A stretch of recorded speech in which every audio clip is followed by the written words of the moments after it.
think to myself, what a wonderful world.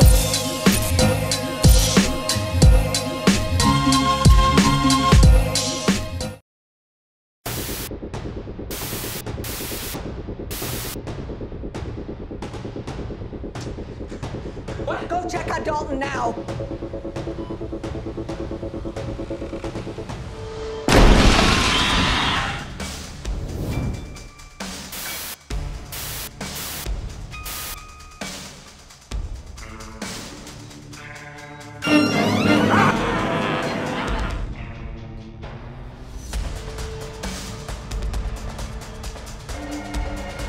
Simply means the mother, Parker Crane. He's got your baby. He's... Away from her! Get away from her! Halo semuanya, selamat datang kembali di Story Film. Kali ini kita akan melanjutkan, tapi kayaknya bukan ngelanjutin deh, mungkin meneruskan salah satu film yang lumayan jadi perbincangan di dunia perhororan.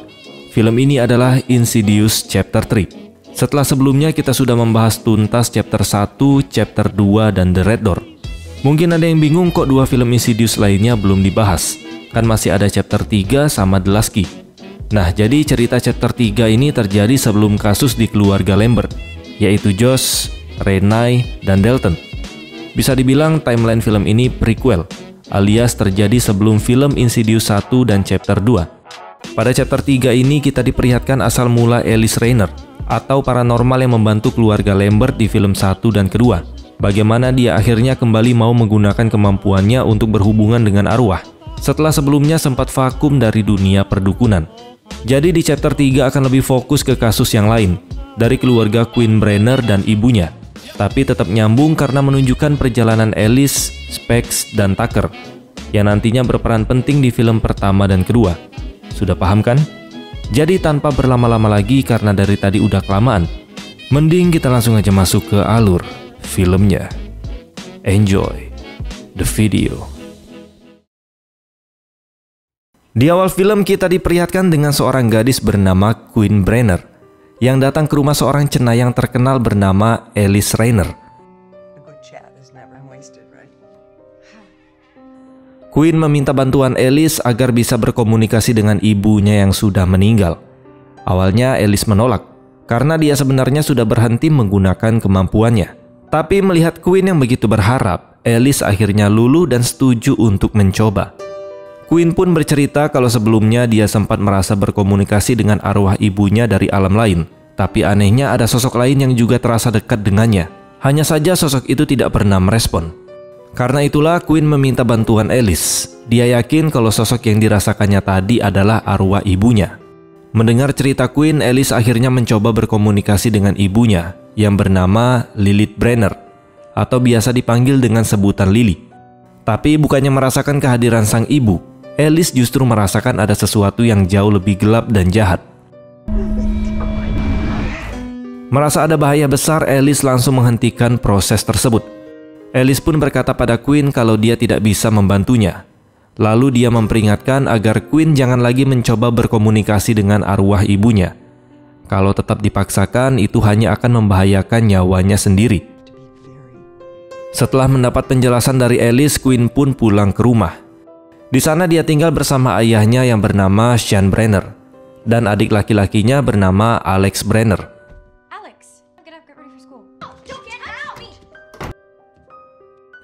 Beberapa hari kemudian, Queen mengikuti audisi drama karena ingin masuk ke sekolah seni. Saat sedang berlatih sendirian, dia tiba-tiba melihat sosok misterius yang melambaikan tangan kepadanya. Tapi begitu diperhatikan lebih dekat, sosok itu langsung menghilang begitu saja. Thank you. I'm so excited. I won't ever forget. You will go to the end of and you will find me waiting. Sayangnya audisi yang dia ikuti tidak berjalan mulus, dan Queen pun pulang ke rumah dengan rasa kecewa. Saat Queen hendak menyeberang jalan, tiba-tiba dia kembali melihat sosok misterius yang sebelumnya sempat melambaikan tangan kepadanya. Karena bingung, tanpa sadar Queen sudah berada di tengah jalan. Dan seketika sebuah mobil melaju dengan kencang, menabraknya hingga dia terpental dan tidak sadarkan diri. Queen pun kemudian dibawa ke rumah sakit.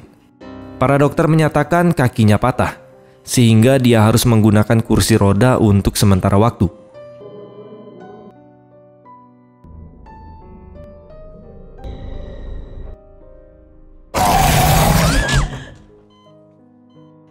Tiga minggu setelah kejadian tersebut, Quinn akhirnya diizinkan pulang. Saat menunggu ayahnya mengambil kunci rumah, tanpa sengaja dia bertemu dengan seorang wanita tua. Wanita itu berkata kalau Quinn sedang diikuti oleh sesosok makhluk yang disebut dengan The Man Who Can Breathe, atau pria yang tidak bisa bernafas. Sosok jahat yang katanya mendiami kamar Quinn setiap kali dia tidak ada di rumah. Perkataan itu membuat Quinn kebingungan, tapi dia tetap bergegas masuk ke rumahnya. Sesampainya di rumah, Quinn disambut hangat oleh teman-temannya. Welcome home. Yay. Legs and her legs healed. We got him. Anything you need. It's Ernesto. I mean it.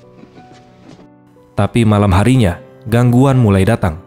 Sosok yang disebut dengan The Man Who Can Breathe muncul dan mulai mengganggu Quinn. Awalnya Quinn mengira hantu itu adalah arwah ibunya yang mencoba mendekat.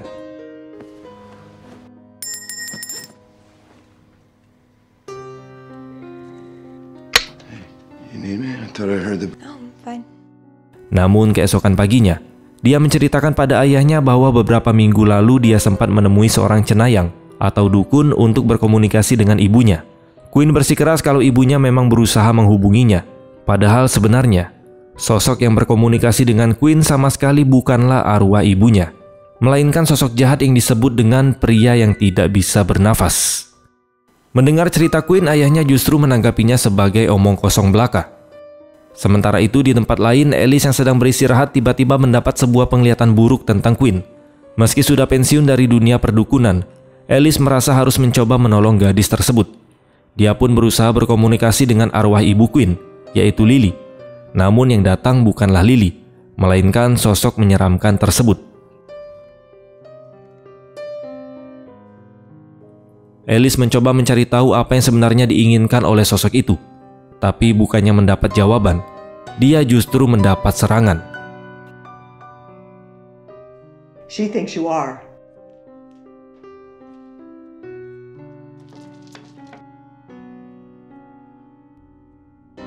Show yourself.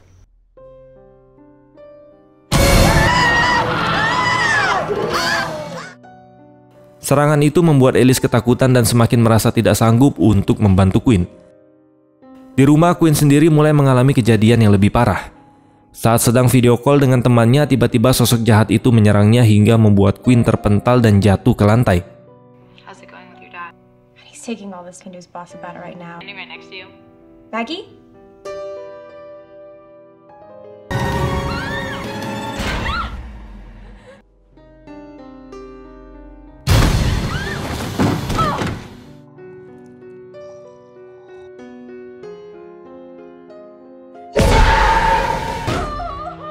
Setelah kejadian menyeramkan itu, Quinn akhirnya sadar bahwa roh yang mencoba berkomunikasi dengannya selama ini bukanlah arwah ibunya, melainkan sosok hantu jahat yang sangat kejam.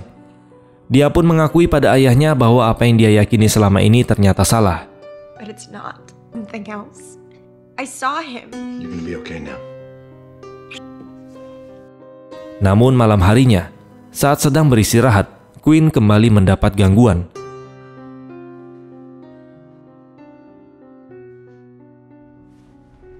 Tubuhnya seperti dikendalikan, dibawa paksa oleh makhluk itu menuju ke lantai 5 apartemen. Sesampainya di sana, hantu tersebut muncul dan mendorong Quinn masuk ke kamar nomor 514. Quinn yang ketakutan berteriak sekuat tenaga, memanggil-manggil ayahnya sambil memohon pertolongan. Di dalam kamar 514, Quinn tiba-tiba melihat sosok wanita menyeramkan yang tidak memiliki pergelangan tangan, pergelangan kaki, bahkan wajah. Yang membuatnya semakin ngeri, sosok itu justru terlihat mirip dengan dirinya sendiri, hanya saja dalam wujud yang cacat dan mengerikan. Sosok tersebut perlahan mendekat, membuat Quinn semakin panik dan terus berteriak memanggil ayahnya. Untung aja Sean segera datang dan berhasil menarik Quinn keluar dari kamar itu.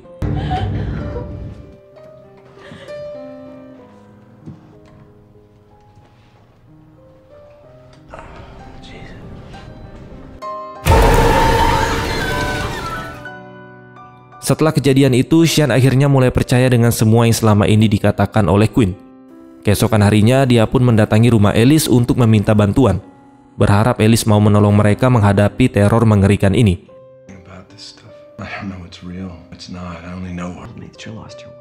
Mendengar permintaan Sean, Alice menjawab bahwa dirinya sebenarnya sudah pensiun sebagai seorang dukun. Dia lalu bercerita dulu pernah mencoba memanggil arwah suaminya, tapi yang datang justru roh jahat yang berusaha membunuhnya. Sejak saat itu, Alice memutuskan untuk berhenti menggunakan kemampuannya, dengan harapan roh jahat itu tidak akan mengganggunya lagi. Meski begitu, Sean tetap memohon agar Alice mau menemui Quinn, setidaknya hanya untuk berbicara dengannya. Akhirnya Alice pun luluh dan setuju ikut Sean untuk bertemu langsung dengan putrinya di rumah. Sesampainya di rumah, Alice mencoba membantu Quinn sekali lagi.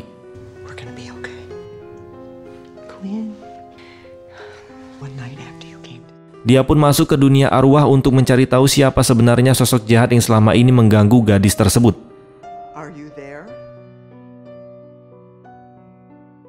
Namun di sana Alice justru berhadapan dengan hantu wanita bergaun pengantin hitam.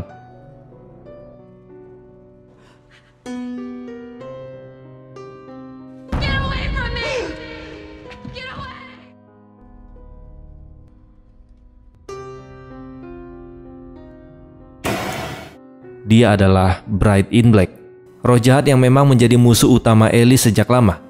Dan setan itu berperan besar di film Insidious Chapter 2. Sosok itu pun langsung mencekik Alice, dan barulah jelas kalau dialah roh yang sama yang sejak dulu ingin membunuhnya. Pengalaman mengerikan itu membuat Alice ketakutan dan memutuskan untuk tidak melanjutkan bantuannya pada Quinn.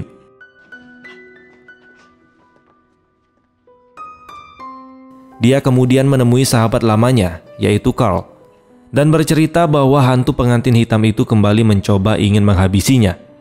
Alice pun semakin mantap dengan keputusannya untuk pensiun dari dunia paranormal, meski dalam hati dia merasa kehilangan jati dirinya.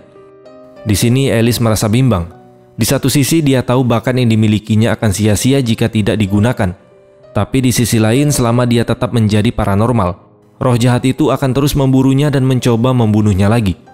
Mendengar cerita Alice, Carl pun berusaha menenangkannya. Dia mengatakan bahwa orang hidup selalu lebih kuat daripada orang mati. Carl meyakinkan Alice untuk kembali menggunakan kemampuannya, karena banyak orang yang membutuhkan bantuannya menghadapi dunia supranatural. Perkataan itu pun membuat Alice sempat tersentuh. Dia pun bangkit dan menemukan kembali jati dirinya. Hingga akhirnya Alice memutuskan untuk membantu Quinn, meski apapun resiko yang harus dia hadapi nanti. Menurutnya setiap orang memang akan mati pada waktunya, tapi selama masih hidup, dia ingin terus menggunakan kemampuannya untuk menolong orang lain. Setelah Alice menolak membantu Quinn, Sean dan Alex sempat mencari pertolongan yang lain. Mereka akhirnya bertemu dengan dua pria eksentrik yang bernama Specs dan Tucker, yang dikenal sebagai pemburu hantu sekaligus peneliti aktivitas paranormal. Specs dan Tucker pun datang ke rumah untuk melihat kondisi Quinn. Dengan peralatan mereka yang unik, mereka memasang kamera kecil di kepala dan dadanya Quinn, serta menambahkan perekam suara demi mendeteksi aktivitas makhluk goib yang sedang mengincarnya. Malam itu saat Quinn beristirahat di kamarnya, Specs dan Tucker berjaga dengan serius, bersiap mengamati kemungkinan apapun yang bakal terjadi. Beberapa saat kemudian alat pengawas menunjukkan hal yang mustahil, di mana Quinn terlihat berdiri dan berjalan keluar dari kamarnya. Padahal dengan kondisi kakinya yang patah, hal itu seharusnya tidak mungkin terjadi. Mereka pun buru-buru mengecek ke kamar Quinn, tapi saat tiba di sana, Quinn sudah menghilang. Dari kamera yang terpasang, mereka melihat Quinn berada di balik lemari pakaian. Sean langsung membuka lemari itu. Namun yang dia temukan hanyalah sebuah kamera. Tiba-tiba tanpa mereka sadari, Quinn justru sudah berada di belakang mereka. Lalu kemudian,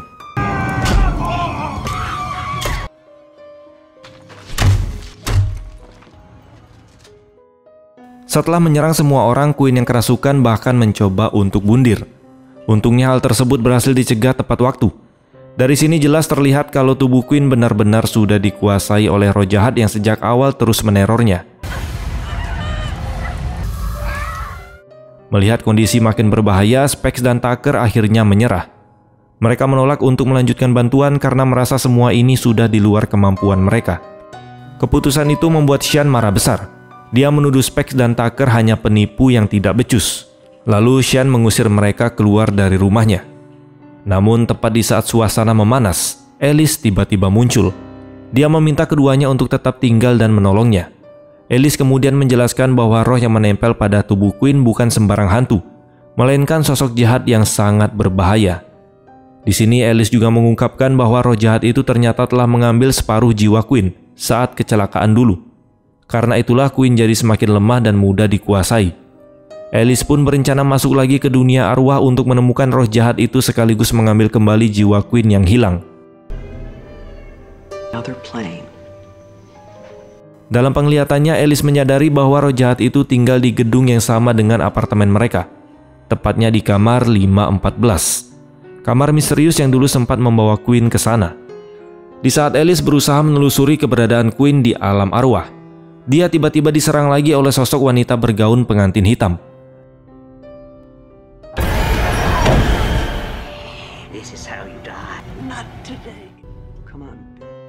Setelah pertarungan sengit, Alice akhirnya berhasil mengusirnya. Namun di tengah perjalanannya, Alice justru bertemu dengan arwah suaminya yang sudah lama meninggal. Suami Alice kemudian muncul dan dengan suara lembut dia membujuk Alice untuk mengakhiri hidupnya, agar mereka bisa kembali bersama di dunia arwah.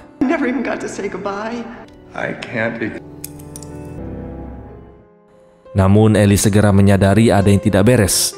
Dia paham betul kalau itu bukanlah suaminya. Sosok itu hanyalah roh jahat yang selama ini meneror Quinn, yang kini menyamar untuk menghasutnya. Tidak ingin tertipu, Alice pun menantang roh jahat itu dan menuntutnya untuk mengembalikan separuh jiwa Quinn yang telah dicuri. Namun setan itu jelas menolak. Pertarungan pun tidak dapat terhindarkan.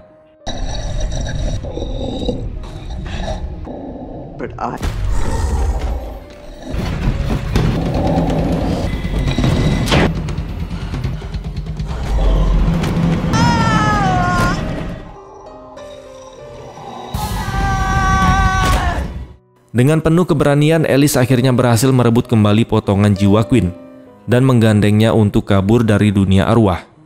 Singkat cerita, Alice dan jiwa Quinn berhasil kembali ke tubuh mereka masing-masing. Quinn pun perlahan siuman, sementara roh jahat itu terjebak kembali di dalam kegelapan. Namun anehnya hanya Alice yang berhasil kembali ke tubuhnya, sementara separuh jiwa Quinn masih tertinggal di dunia arwah bersama hantu orang yang tidak bisa bernafas. Alice lalu meminta semua orang di sana untuk memanggil nama Quinn agar bisa kembali. Beberapa saat kemudian muncul arwah tetangga Quinn dan memberitahu bahwa ibu Quinn menyimpan sebuah surat di buku hariannya. Alice pun segera membaca surat itu.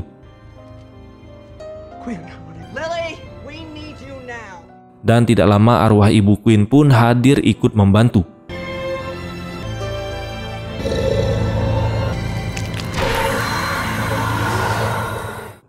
Dengan bantuan tersebut, akhirnya separuh jiwa Quinn berhasil kembali ke tubuhnya. Quinn akhirnya berhasil selamat dari cengkeraman setan jahat tersebut dan kembali ke tubuh aslinya. Setelah keadaan mulai tenang, Alice menyampaikan pesan terakhir dari ibu Quinn untuk Sean dan anak-anaknya. Di sini Quinn merasa lega karena bisa berkomunikasi lagi dengan sang ibu, meskipun hanya sekali. She says that when you know if she was there, so proud of you. No matter what, she's gonna be standing right beside you.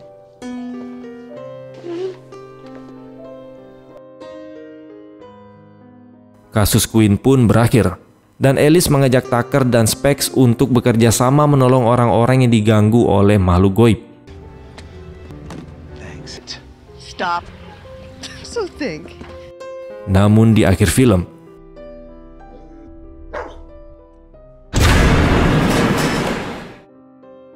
dan film pun selesai.